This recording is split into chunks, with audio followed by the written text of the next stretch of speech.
Kantor DPRD Banjarmasin di Jalan Lambung Mangkurat, Banjarmasin Tengah kembali mendapatkan kunjungan dari Wakil Rakyat Daerah Yogyakarta. Rombongan Komisi DPRD Kota Yogyakarta ini menyatakan banyak yang didapat dari sharing yang dilakukan di Banjarmasin, diantaranya terkait data terpadu kesejahteraan sosial dan masalah ketenaga kerjaan yang kedepannya akan dicoba untuk diterapkan di Kota Yogyakarta.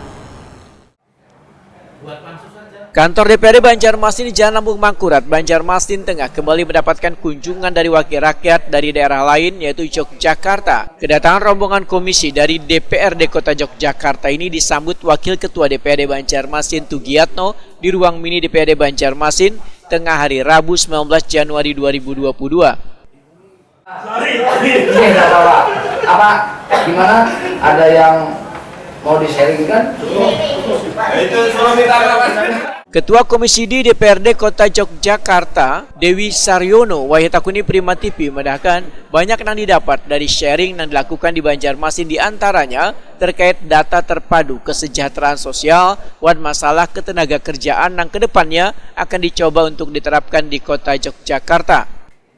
Kemudian juga mengenai ketenaga kerjaan yang kami sampaikan tadi di sana, bagaimanakah cara dari pemerintah Kota Banjarmasin ini untuk mengentaskan atau mengurangi pengangguran di wilayahnya, karena kami juga tahu kan wilayah kami juga sendiri tidak ada perusahaan dan yang lainnya, sehingga kami hanya bisa memberi pekerjaan dari mereka itu dengan keterampilan ya, sehingga biar masyarakat di Kota Yogyakarta itu bisa tidak jadi pekerja tapi jadi pengusaha, kan seperti itu.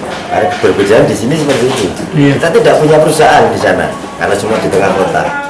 Wakil Ketua DPRD Banjarmasin Tugiyatno menyatakan sangat mengapresiasi rombongan wakil rakyat yang datang untuk melakukan sharing ke DPRD Banjarmasin lantaran banyaknya peraturan daerah yang bersentuhan dengan warga. Politisi PDI Perjuangan ini pun berharap kunjungan wakil rakyat dari daerah lain ini akan memberikan manfaat bagi kedua belah pihak. Ya, kami sangat tersanjung atas kunjungan Bapak DPRD Kota Jogja, karena kan kalau lihat Kota Jogja lebih maju daripada Kota Banjarmasin. Artinya kan suatu penghormatan bagi kita. Ada hal-hal yang di-sharingkan lah dengan Kota Banjarmasin. Sementara itu rombongan yang datang tidak hanya dari Komisi D namun juga dari anggota Komisi A, B, dan C DPRD Kota Yogyakarta.